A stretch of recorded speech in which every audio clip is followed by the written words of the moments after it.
Autour de l'FC, sous les antennes d'Africa 24, nous allons faire un focus sur le football guinéen avec deux experts sur le plateau, notamment Morley Silla, que j'ai le plaisir de vous présenter de nouveau, qui est juste à côté de Karim Baldé, jeune journaliste. Ils sont tous les deux guinéens et ils savent de près tout ce qui se passe dans le pays. Et puis notre éditorialiste, justement, Noureddine Sali, qui est avec nous, qui revient du Maroc. Nous allons dialoguer avec lui tout à fait en début d'émission pour parler un peu de ce CHAN au Maroc. Alors, nous allons tout de suite nous adresser aux internautes après ce jingle.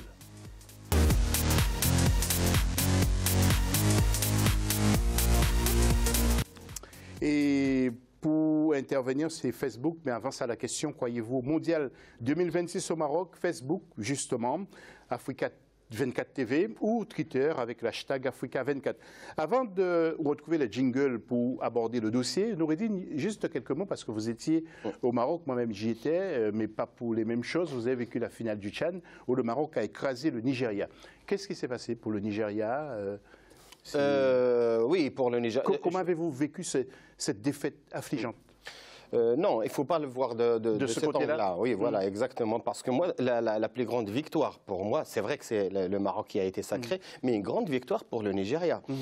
Est-ce que vous savez que la politique qui est menée par ce pays-là, ils n'ont même pas ramené l'équipe à prime pour jouer le CHAN. C'était des joueurs de moins de 20 ans. Ça rentre dans leur politique de la formation. Nous, en quelque sorte, c'était la participation avant tout. On va voir ces minots, qu'est-ce qu'ils vont voir. Et croyez-moi qu'il y a au moins 2-3 joueurs dans cet effectif. Dans 2-3 ans, vous allez les voir dans un autre niveau. Donc, pour moi, c'est vrai que le Maroc a gagné. Il avait un cran au-dessus par des joueurs qui sont soit du WAC de Casablanca, soit du Raja de Casablanca. La plupart, 7 ou 8 joueurs qui étaient là, ils sont issus de ces deux grands clubs de la ville de Casablanca et qu'ils ont gagné la Ligue des Champions. Donc, pour moi, même les 4-0, le Nigeria, pour moi, n'a pas démérité et il mérite sa place en finale, même s'ils ont perdu la finale. Le roi Mohamed VI était là, c'est un passionné de sport. Non, ce n'était pas le roi qui était là, c'était le prince héritier Moulay El Hassan, c'est le fils du roi. Le fils du roi. Ouais, qui est âgé de... Il a 15 ans. 15 ans, oui. Donc je voulais une confirmation de votre part. Il est très jeune, mais il commence déjà à s'occuper des affaires du pays. Ça, vous savez, c'est les protocoles du palais, de la gestion des grands événements. Donc peut-être le roi était occupé par autre chose. Mais le jeune, déjà, c'est lui qui parfois assiste au final de la coupe du roi. Et c'est un passionné de football. Il joue déjà au football. Hein. Une toute dernière question. On a beaucoup évoqué, lorsque j'étais sur place, il y a quelques jours, que le Maroc voudrait bien récupérer la CAN 2019 des mains du Cameroun, alors que le Cameroun se prépare, se mobilise, a déjà fait pas mal de travaux. Qu'en est-il? Est-ce que vous pensez que le Maroc peut prendre cette CAN des mains du Cameroun? Ta dernière phrase, peut. Oui, il peut. Mais est-ce que ça peut se faire? Je ne sais pas, peut-être il y a d'autres ingrédients qui rentrent en considération. Ça s'agite, on va dire, dans les coulisses. Entre les deux gouvernements, ils se parlent? Non, pas dans ça s'agite entre les deux gouvernements. Mais tout le monde souhaite que cette CAN se déroule au Cameroun parce qu'elle a été attribuée à ce pays-là. Il se prépare. C'est vrai qu'il a du retard dans les infrastructures, mais ce n'est pas une raison d'enlever la coupe au Cameroun au profit du Maroc. Le Maroc, certes, sur l'infrastructure, sur la gestion et sur l'organisation, il est prêt pour organiser, mais je pense que les ambitions du Maroc sont au-delà parce qu'on veut donner l'opportunité à d'autres pays pour organiser la CAN, mais par contre, on voudrait bien sûr que tout le monde s'est réuni sur la candidature du Maroc pour le 2026, qui sera un honneur pour l'Afrique avant que ça soit pour le Maroc. Est-ce que tout le monde est optimiste pour 2026? Vous savez, c'est la 5e fois. Et à chaque fois, on est optimiste. Donc il faut que, je pense qu'il y a d'autres ingrédients qui rentrent en considération. C'est qu'en 2010, il y avait 2 pays africains. Maintenant, il n'y a qu'un seul pays africain, c'est le Maroc, l'Africain. Ce n'est pas le Maroc, et le Maroc pour lui-même. Contre le Mexique, les États-Unis et le Canada. On n'a rien à envier. Si on parle de l'infrastructure, si on parle des terrains, si on parle des autoroutes, si on parle des ports, si on parle des hôpitaux. Le Maroc a tout ça. Je pense que le Maroc actuellement est prêt pour organiser cet événement, oui. Merci pour ces précisions, Noureddine Sali. Juste après cette virgule, le dossier.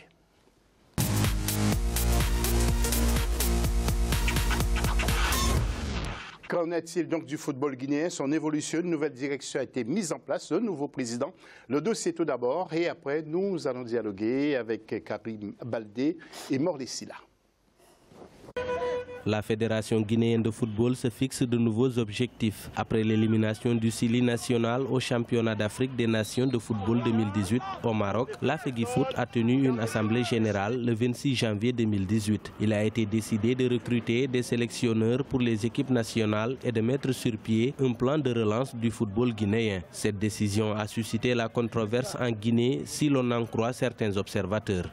On veut peut-être adopter un autre style de fonctionnement de nos équipes nationales, parce que souvent, c'est des entraîneurs qui étaient d'abord entraîneurs de club et au même moment, qui dirigeaient justement les équipes nationales. Ça portait vraiment des confusions justement par rapport à certains choix. Avec cette nouvelle formule, on va peut-être voir la direction technique nationale qui doit en réalité définir vraie politique et surtout faire en sorte que le football guinéen puisse atteindre des résultats probants. L'ancien sélectionneur Lapé Bangoura a été remercié pour défaut de résultats au CHAN. La FEGIFOOT compte recruter un sélectionneur pour l'équipe première pour notamment continuer la préparation des éliminatoires de la CAN 2019. La prochaine sortie du Sili national est prévue au mois de septembre 2018 face à la Centrafrique.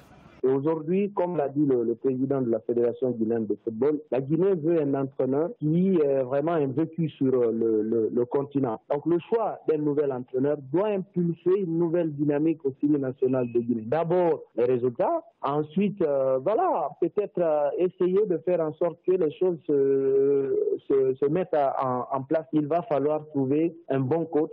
Et là, il y a un appel à candidature qui a été donc ouvert. La Guinée ne va pas prendre un entraîneur qui viendra gagner de l'expérience avec la Guinée, comme par le passé. Le projet de relance proposé par la direction technique de la fédération a été adopté. Il prévoit notamment un programme de développement du football chez les écoliers de 6 à 12 ans et un championnat de la catégorie des 15 ans. Dans quelques instants, nous aurons en ligne avec nous Amara Simba, mais juste après ceci, nous allons entrer dans le débat.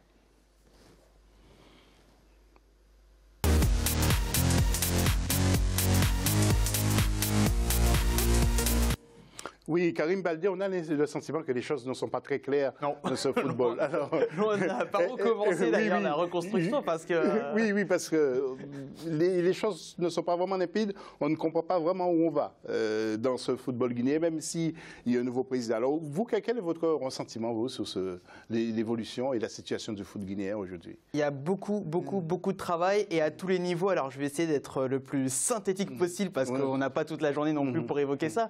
Mais déjà, rien que pour revenir sur le timing là, de la décision de virer Lapé Bangoura, le coach du Sili local et de l'équipe A, c'est un peu bizarre parce qu'il a fait une campagne éliminatoire catastrophique. 5 défaites, une seule victoire, dernier du groupe derrière la Libye. Et on le vire au moment où on joue le Tchad. Alors le Tchad aussi qui a été désastreux d'ailleurs pour la Guinée sur les temps passants, avec 2 défaites notamment contre le Soudan. Mais le problème, c'est qu'il y a un problème de timing et on a pris trop tard cette décision. Alors maintenant, qu'est-ce qui reste à faire? Déjà, nommer un nouveau sélectionneur, mais nommer aussi d'autres sélectionneurs pour les autres catégories, parce qu'ils ont viré tout le monde. Lapé Bangoura, les coachs des U17, des U20, des féminines, etc. Ils ont fait table rase du passé. Au moins, l'avantage du nouveau sélectionneur, c'est qu'il sera le choix d'Anteo Soirée. Ça, c'est la première chose. Donc au moins, il aura cette, entre guillemets, légitimité vis-à-vis de la FEGIFOOT, mais ça ne suffira pas. Il faudra aussi des moyens humains, des moyens techniques aussi pour attirer ces binationaux, parce qu'on sait très bien que ces dossiers traînent en longueur, que vu la situation actuelle, le footoir, si vous me permettez l'expression, actuellement à la FEGIFOOT, ça n'attire pas les joueurs comme les Amadou Diawara, comme les Bounassar, comme les Abdoulaye Touré, etc. etc. Donc déjà, il faut qu'il y ait des structures assez solides pour attirer ces joueurs-là, parce que la Guinée, c'est seulement avec ces joueurs-là qu'elle pourra ensuite concourir dans les grandes compétitions et déjà à la CAN, pour rester sur la CAN. Ça, c'est la première étape. Et puis après, au niveau local, il parlait du championnat, dans le sujet évoqué, pardon, la création d'un championnat de jeunes.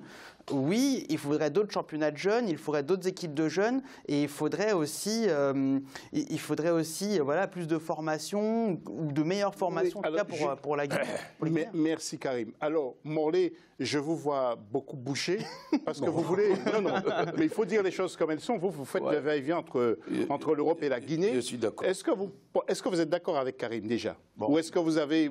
Je suis d'accord avec vous. Oui, sur tous les plans. Alors, est-ce que vous seriez intéressé, vous, par le poste de l'AP Bangoura? Vous qui avez été pro... Vous savez, moi, je ne suis pas un homme de terrain. Il faut reconnaître ça. Est-ce que vous avez des propositions à faire? Mais moi, je pense que la nouvelle fédération qui est venue, une nouvelle équipe qui est venue, ils ont trouvé des choses en place. Ils veulent vraiment réformer le football. Et je pense que quelque chose qui est vraiment normal. Mais réformer le football, c'est virer toute l'équipe de Bangoura? C'est-à-dire que tous les mecs étaient mauvais? Non, mais de toute façon, moi, si c'était moi à la place de l'AP Bangoura, depuis la campagne de la Coupe du Monde, j'allais démissionner. Si c'était moi à sa place, je n'ai pas continué avec l'équipe A ou avec l'équipe B. J'aurais dû prendre ma décision de démissionner. Parce que moi, je pense que quand tu fais une campagne à la tête d'une équipe nationale et que les résultats ne sont pas là, je pense que je serais le premier à démissionner. Alors, Noureddine, dites-nous. Je pense que... Oui, deuxièmement, et Noureddine, nous allons entendre Noureddine aussi. Je reviens maintenant, ce qu'il est en train de dire. Le football guinéen, aujourd'hui, est en train de passer une période difficile. Mais il faut reconnaître aussi que le football guinéen revient de très loin. Karim disait qu'il y a des joueurs qui ne veulent pas venir. Oui, mais ça aussi, ça c'est autre chose. Ça. Maintenant, on revient mais compte tenu de la situation, à cause de la situation. Oui, mais ça c'est autre chose, parce que ce n'est pas moi qui gère ça. Mais pour gérer ça, moi, si c'était moi à la place du président de la Fédération, je sais ce que j'allais faire. Bon, moi, ce que je veux dire ici, là, aujourd'hui, le football guinéen, depuis le temps de Rafia, comme il a dit, c'est l'État qui s'occupait de tout. Et le football, aujourd'hui, en Guinée, ça a changé. La politique a changé. Et cette politique-là, je pense que avant, c'était l'État qui s'occupait de tout. Et tout était géré par l'État. Et aujourd'hui, on a changé cette politique-là, depuis au temps de la Deuxième République. Et cette Deuxième République, on a donné la liberté à tout le monde de créer son club. Et ce libéralisme qui n'a pas été bien suivi. Et je pense qu'aujourd'hui, si on veut vraiment ressusciter le football guinéen, il vaut mieux ce qui a été construit avant. Il faut que ça a été détruit. Maintenant, il faut reconstruire cette chose. On va s'arrêter là. On va écouter Noureddine. Ouais. On va aussi vous écouter après pour savoir qu'est-ce que vous comptez faire parce que vous avez monté pas mal d'académies là-bas. Ouais. Une académie, pardon. Ouais. Noureddine, un petit mot rapide. Rapide, oh là là, je vais essayer. C'est rapide avec la Guinée, hein, ce qui se passe. Donc, oui, parce que le sujet est très important. On est en train de parler de la Guinée, s'il vous plaît. Hein, le pays de Faïdono, le pays de Kaba, le pays de grands joueurs qui sont passés par là. Donc je pense qu'il y a un certain moment, on a peut-être raté un virage dans la gestion du football et de mettre les vraies structures et surtout mener une politique sportive sur tout le bord, soit sur la formation du jeune âge jusqu'à l'équipe A. Je pense qu'un vivier comme les Constants, comme les Abdoulaye Traoré, comme les Naby Keïta, ici, je pense que voilà. Donc il y a un vivier, il y a un réservoir de grands joueurs. Pourquoi ils refusent les Pogba? Il ne faut pas les oublier. Donc vous avez des grands joueurs, vous avez de quoi faire une grande nation de football. Il y a des joueurs carrément actuellement qui hésitent de venir prendre le maillot de l'équipe nationale. Ça veut dire il y a des choses qui sont arrivées. Je pense que l'après Dessouillé a été très mal géré pour moi. Le fait de ramener un certain Fernandez que je respecte, c'était un casting qui est quand même un petit peu pour moi, et j'en ai déjà parlé. Donc il y a beaucoup de points, José, je sais que on est très prendre la parole, mais il y a beaucoup de choses à dire sur ce pays-là. Oui, et juste après, nous allons écouter Morley de nouveau, parce que visiblement, Fernandez, c'était le pote de Morley. Ah, ça, c'est son problème. Moi, nous allons écouter. J'ai rien contre Fernandez. J'ai pas like Fernandez. C'était pas mon pote. Oui, on y revient tout à l'heure. Amara Simba, qu'est-ce qu'il pense de la situation? Ancien du Paris Saint-Germain. Nous l'écoutons. Il y a un problème, effectivement, au niveau d'organisation qu'il faut prendre vraiment en considération. Parce que cette équipe de Guinée ou cette équipe nationale a vraiment du potentiel. Mais je pense que c'est un travail de fond qu'il faut vraiment mettre en place pour pouvoir arriver à faire vraiment des résultats, quoi. Un petit mot sur le tableau du championnat, parce que Noureddine vous en a parlé à plusieurs reprises, avec Oroya qui est en tête et devant l'équipe d'Afia. Troisième, Wakiria, et Asfag est à la 4e place. Vous voyez donc le tableau de ce championnat avec Atlético Coléache qui est à la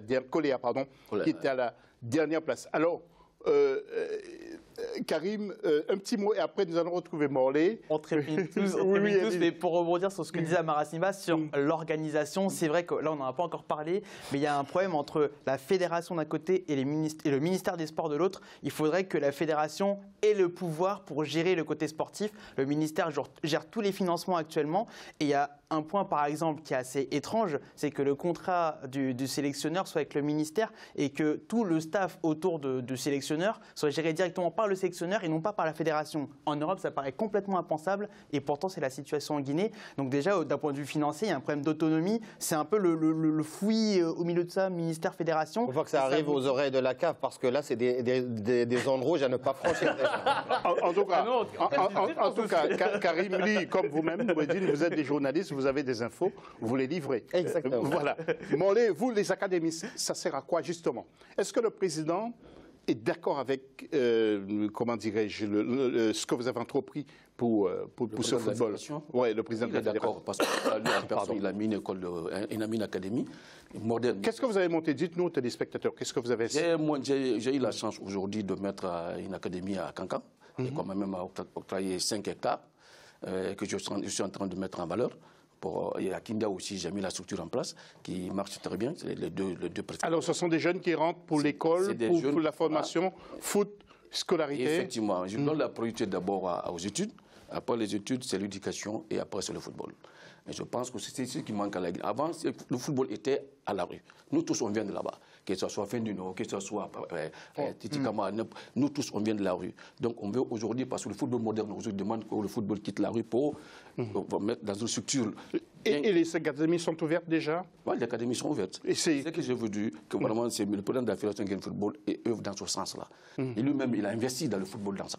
Il a un centre aujourd'hui, vraiment digne de nom. Et je pense que vraiment, comme je veux vous dire que je vous invite au mois de décembre, vous viendrez visiter son centre. C'est un centre vraiment au niveau de la sous-région, je l'ai jamais vu d'abord. Et qui avez-vous placé à la tête de ces centres, de ces académies? À mes académies, j'ai mis des anciens footballeurs qui sont en train de m'aider à gérer. Comme Diambars. Voilà, effectivement. À Kinda aussi, c'est la même chose, où j'ai déjà 80 gamins sous ma main. Donc je pense que vraiment c'est quelque chose que Titikama aussi a mis à son académie. Vous avez vu, il en a parlé ici. Et je pense que d'autres aussi vont suivre. Comme on a parlé de mettre en place la compétition des jeunes de 15 ans, et je pense que ça sera fait. Et le président de la Fédération Guinéenne de football œuvre dans ce sens-là. Et pour développer le football d'un pays, je pense qu'il faut passer par là. Et je sais que vraiment c'est un monsieur qui investit dans ce sens-là dans le football. OK. Voilà. Alors, Morlaix, nous sommes obligés de nous arrêter. Nous allons demander à Karim ce qu'il pense et Noureddine ce qu'il pense de cette initiative que vous avez prise, parce que je sais que vous vous battez beaucoup pour ce football guinéen. Karim, un petit mot sur ces deux académies que Morlaix a montées? C'est vrai que les académies, ça part de bonnes intentions et c'est vrai qu'il faut ces académies-là. Il a ces Titi Camara et puis Ante Soirée également qui ont leurs académies. C'est une bonne chose parce que ça permet aux gamins, aux enfants de sortir de la rue. Et quand on va à Conakry, qu'on voit les conditions dans lesquelles les enfants jouent, les ballons qui sont récupérés un peu à gauche, à droite, il n'y a pas de cache, les terrains en terre battue, il n'y a pas d'aire de jeu aussi, il faut quand même le dire, à Conakry, il y a très peu d'endroits où on peut jouer au football sur du gazon, ne serait-ce que sur du synthétique. Donc, les académies, c'est une bonne chose parce que ça permet de cadrer un peu tout ça, ça permet de recenser un petit peu les futurs talents. Et en plus, il parlait de Kangan, c'est bien parce qu'il faut sortir de Conakry et il y a des talents au-delà de Conakry, donc ça, pour le coup, c'est une excellente chose. Après, voilà, sur la formation, c'est un premier pas, sachant que la Guinée va quand même organiser la CAN en 2023, si tout va bien, et qu'il faut donc préparer quand même les jeunes à cette compétition-là. OK. Nous avons presque dépassé le temps, je vais me faire peut-être engueuler. Noureddine, juste un petit mot, est-ce que vous trouvez ça normal que le président de la Fédé ait son académie? Enfin, c'est une question personnel. Ça ne me dérange pas. Franchement, ça ne me dérange pas. N'oubliez pas qu'il a commencé, il a investi dans ça avant de venir à la tête de la Fédération Guinéenne de football. Ouais, voilà, c'est ça. Oui, mais est-ce que c'est normal? Moi, je n'ai pas de problème avec le président. Qu'il soit président et qu'il soit patron d'une académie, c'est... Oui, mais s'il avait des activités avant qu'il soit président, il ne va pas tout jeter. Okay. Je pense qu'il a supplié des gens qui étaient dans son entourage pour gérer les affaires de l'académie, parce que l'académie, ce n'est pas pour lui, d'abord c'est pour ces jeunes, ces minots qui sont en train d'apprendre des bons footballs. OK, les choses sont claires, tout simplement, je voulais poser la question. Fin de la deuxième partie, on se retrouve tout à l'heure pour parler de l'euro. À tout de suite.